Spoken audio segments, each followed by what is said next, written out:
Katonda wakuwa ezzadde mu nsi muno gwe kyobeera nakyo ng'omuzadde kiba kimu nti omwana wo afumbirwe nga wooli oba awase nga wooli naddala mu bufumbo obutukuvu olabe bw'anaabeera olabe maama bw'anaabeera olabe ne taata bw'anaabeera mu mwana oyo gw'oba wazaala. Bino nno abangi bye tusabirira naddala ffe abazadde mu abaana baleyo simanyi njogera ku ffe abazadde.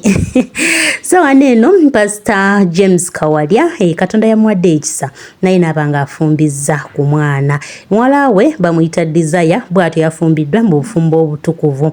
Era ono speech ye teyabalese kyekimu abantu bonna babadde ku mukolo ogwo kubanga ono gwe mulaba yagambye bannaye muzaale naye temugenda kubeera n'abazzukulu bange.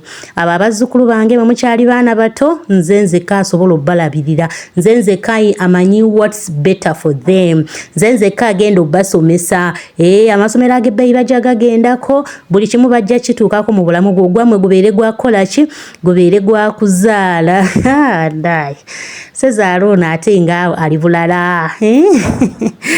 So bw'atyo Apostle James Kawalya bye byabadde ebigambo bye era muzigenda kunzikiriza mbibalage mubeere nga mumwewulirira. Sezaala ono aliko kati kale woyo. There is a special bond between me and Alex. Waliwo enkwatagana ey'enjawulo wakati wange ne Alex. Nkuwulira. I feel you. Let me ask my son Cyrus to come in. Kansabe mutabani wange Cyrus naye ajje wano. Alex. There are many things you're going to see in Desire. Waliwo ebintu bingi by'ogenda okulaba mu Desire. The suspect is here.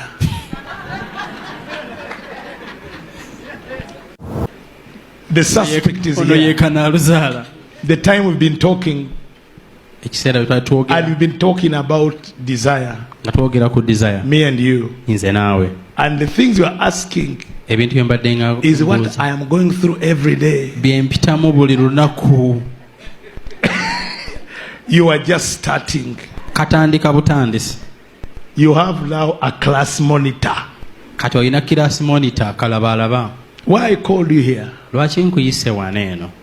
I want to tell the world that this is my son. And I won't say a lot. When I knew that Alex is having an affair with Desire, before Desire went to the auntie, before Desire told me, before anyone knew, I knew Alex.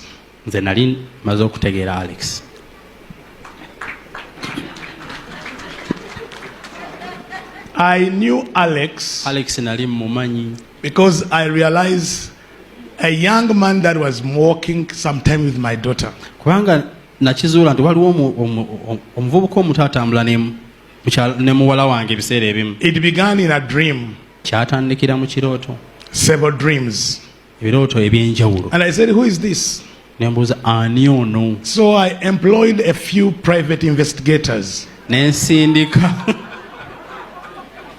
ba investigators batonotono. To follow Alex. Okulinnya Alex akagere. Everywhere he goes with my daughter. Buli wagenda ne muwala wange. Who he is. Yani oyo. The first investigator disappointed me. Omunoonyereza yasooka yanjiwa. So I paid another company. Ne nsasula company endala. An investigative company. Company enoonyereza. And also disappointed me. Naye nenjiwa. Because they gave me what I was not thinking.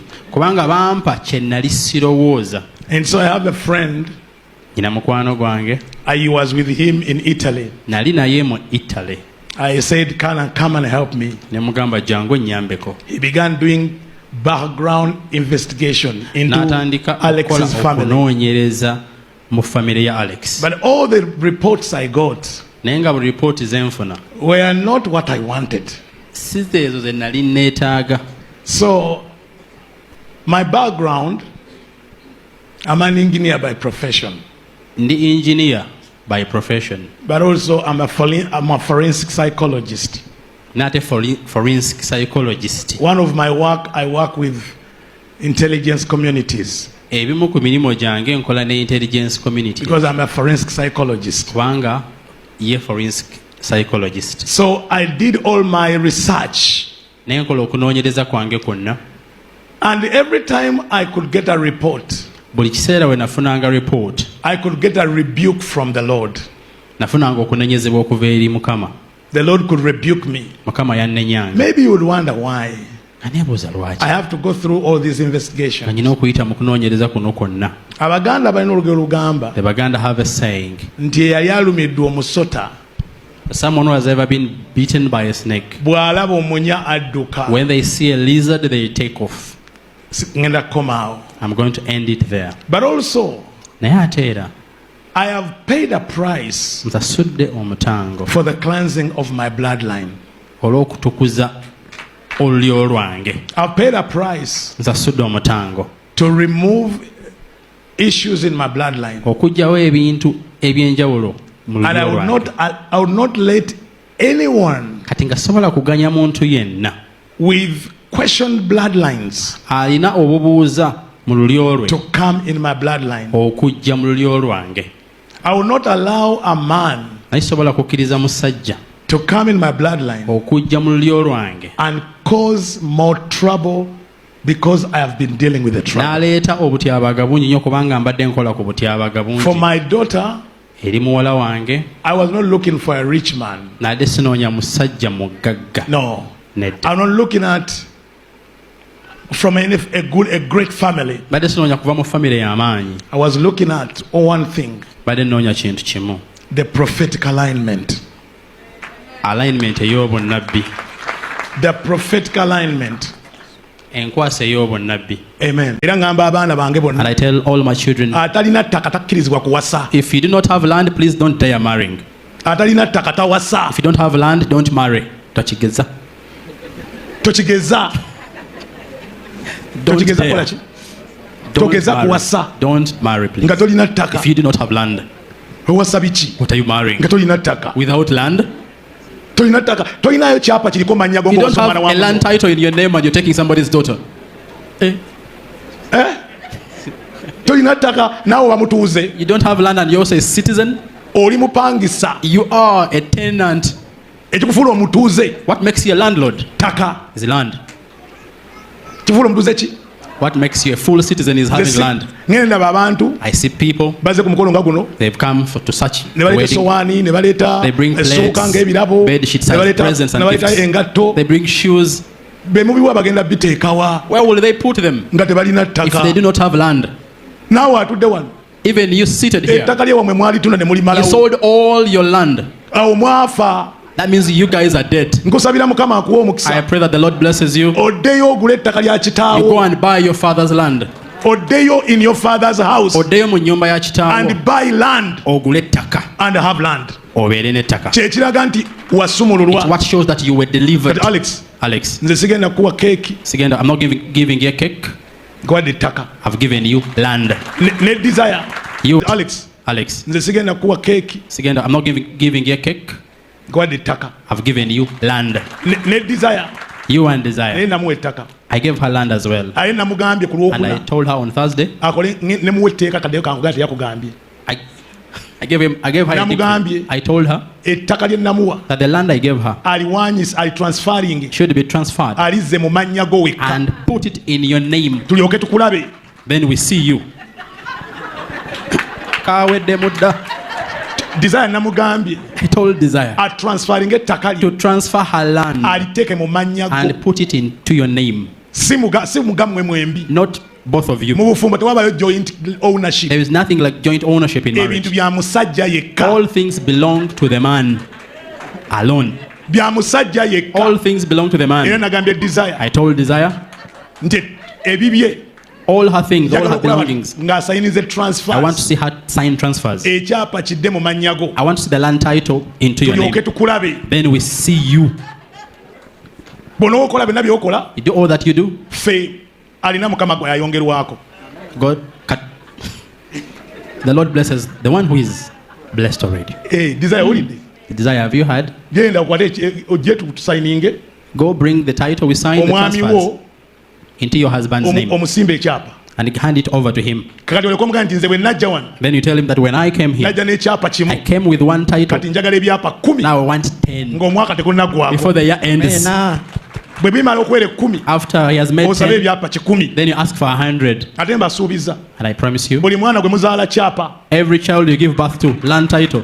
Buli bwe mukuba waliga muno n'ekyapa. Every child you come for a title. Buli mwana kyapa. Every child you give birth to, land title.